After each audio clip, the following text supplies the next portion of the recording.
Happy Independence, Solomon Islands. Actually, in 1978, me, a very small boy, longo Ambu, village Blomi, longo Lang, side lo Aukinomo. And of course, the lead up to independence was very exciting. There were competitions for Gataman string band and also for sing about independence. There were many songs that were composed, and so me val tune in already for Herem Huna and me win. And listen at a song where people submit him. And of course, prior to that, a few years prior to that, of course, Queen Hemi come with him family blem, 74. I was much younger then too, but these were all the steps in terms of governance and the changes that were about to happen in the lead up to independence. So Mifala was still primed from 1974, 4 years earlier. In terms of visit the Queen, and me come now, look, lo you me fit for you, me go celebrate now, yeah? Okay, that kind of something also, and people of village talk about. And as a young boy, 1978, both excitement and expectation too. Me listen in to some conversations, all where talk about, oh, you missed by stand-up celebrate. By country blew me by Olsem. You know, they had expectations and hopes, not for them, but for the future of the country and the younger generations and the generations to come. And so they were, you know, exciting times, but also times filled with anticipation. And so as you may come to the 47th year, law independence, it'd be a worthwhile exercise to look back at what now some fellow get expectations here and am fulfilled, am not fulfilled, how I'm not fulfilled, or were those expectations unrealistic? Or it's something also by useful for me thinking around him.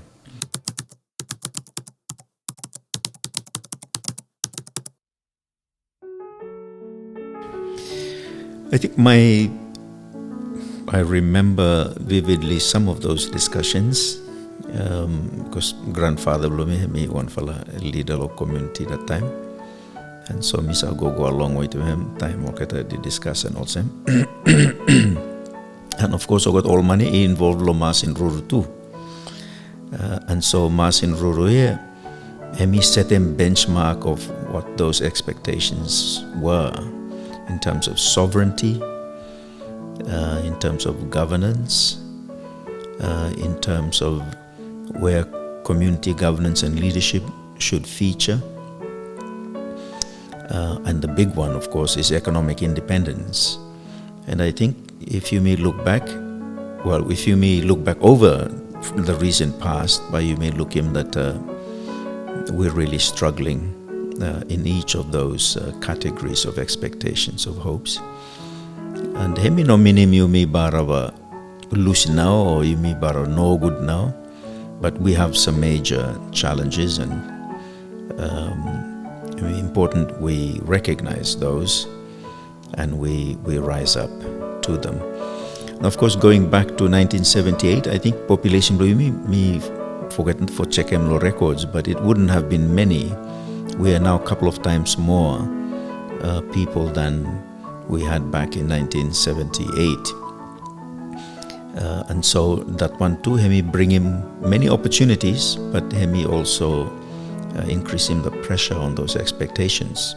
Opportunities in terms of we're more people and more educated people, and therefore more people to put their hand to the plow, to be part of the move to build our country into a matured democracy, a truly participatory democracy, a democracy where people feel really part of them, their voices are being heard, there is accountability, but also a democracy where people feeling the benefits of a growing economy. Our economy has been growing, and growing very, very small no more, but also on very unsustainable trajectory.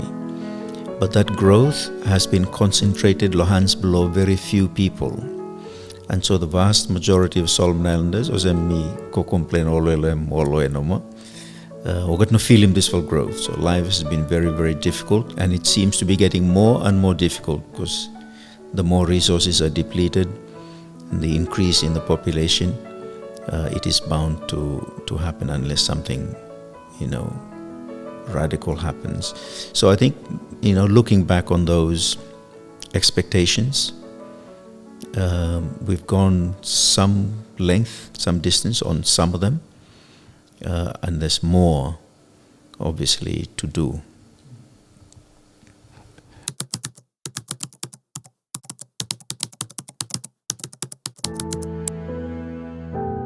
Yeah, I think we would have to go back to some of the major upheavals that country experienced to look at what led to them, and then see what lessons we can learn. So, firstly, we go back to tensions, and then since then we've had a number of riots, and those riots have been always linked to politics. And so this one, Hemi, probably the saddest part of our history.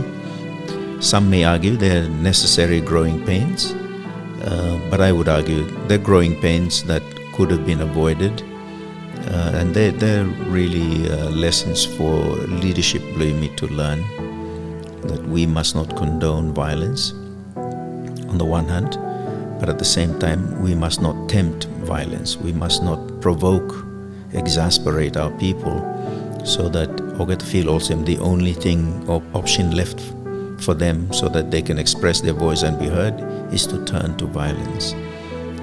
Democratic systems, believe me, seem to be not robust enough to give ear to the cries of our people and hear their grievances, and more than that, seek to address those grievances. So those, to me, represent also big lessons for Yumi. The tensions clearly were political. The drivers, of course, in land and other economic issues, but it was political. And same also in Nara riots since then. So, important Yumi must think and the younger generation to look at history, and with the benefit of hindsight and being removed by way of time from the events, affords the country a more objective perspective to make sure we move forward. But again, political reform is very, very important, and we have not had the kinds of reforms that would steer the country away from Orkata situation also. So, we've achieved some things, we've grown some, but there's a whole lot more growing still to be achieved.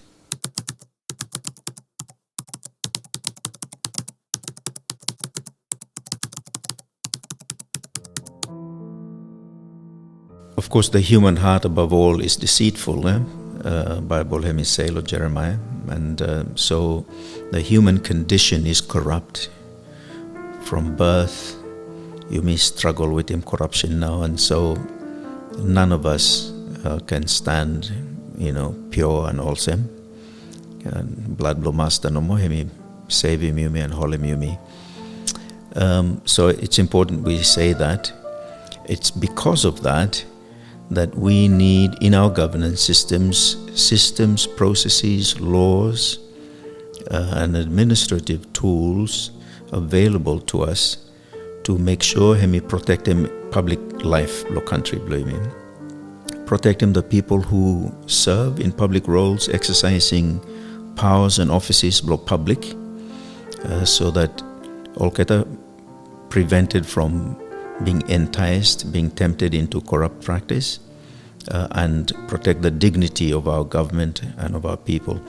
We have, all of us, from Governor General come down to elected members and go down right through the public life of this country, we all have an onerous responsibility to make sure that the people have the highest trust in government and in all the agencies of government.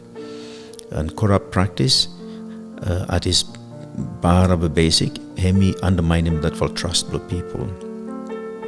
The state, Solomon Island state, hemi blow people, And time corruption hemi go it for happen.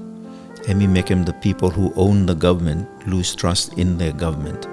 And hemi unfellow people and him unfellow government too. And those where got film up or got the roles offices law government or got abuse him government, hemi undermine him. This one hemi no good. Of course, corruption him no good too on many other fronts. You can argue about the economy. The economy should be growing even more if corruption hemi no play such a big role. Wealth that should be generated is not being generated because it's going under the table or it's going to unproductive use. Allocation of resources have no go to straight place because corruption taint him. Individuals too, it affect him individuals and lives of people, medicine no enough because selling no enough. Them go to the wrong place. Roads no good. Schools like a picnic drop out because no in school fee when school fee should be low. If we had the money, we can make school free. So all of those things are connected. But at the very base of it all is the compact between the people and their government. The people say, you govern us, and you do so with integrity and the dignity of the government being intact. But if you go and govern us and you fight him, you say no more, you undermine him that full basic contract between the people and their government.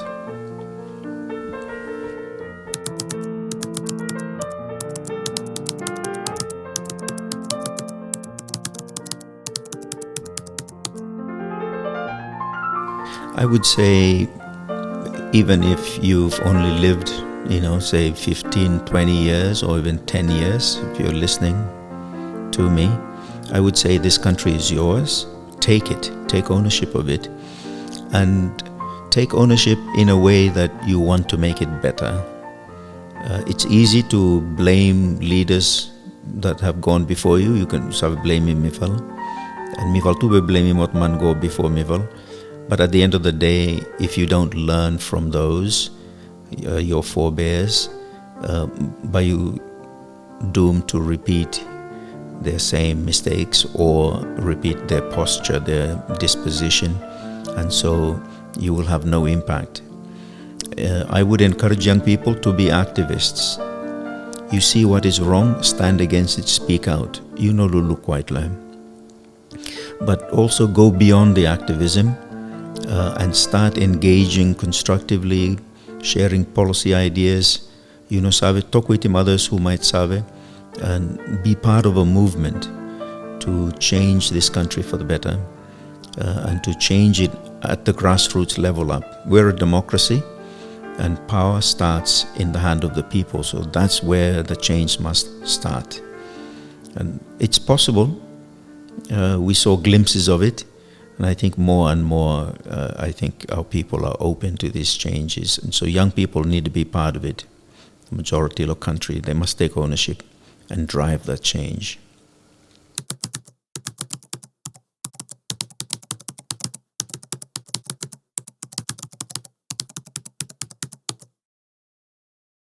Well, 3 years is not a long time, but I think if the government and leadership, a lot of things come down to political will. We need effective government, we need effective leadership, strong leadership with a vision. So I'm not strong nothing no more, but I'm strong for driving my vision.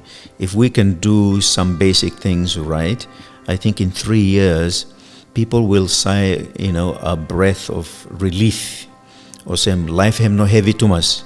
In 3 years, we cannot fix all the problems that the country faces and people suffering. Or people blame car heavy to us. Everything no more expensive. Kaikai expensive, fuel expensive, school fee expensive. No any mercy in the hospital, so you have to go to pharmacy and expensive.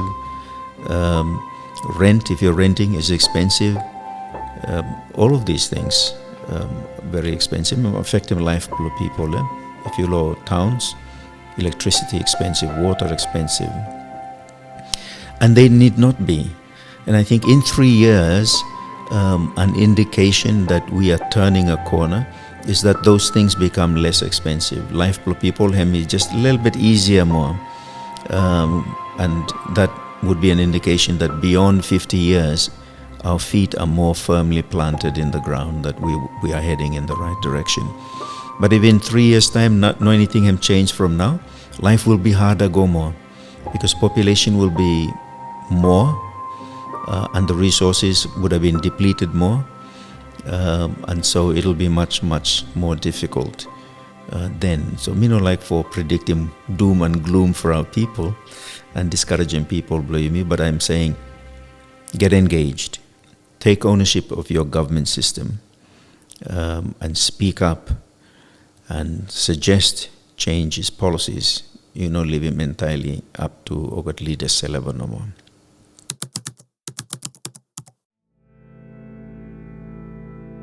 Celebrate independence, celebrate responsibly, of course, and celebrate with an eye to the future.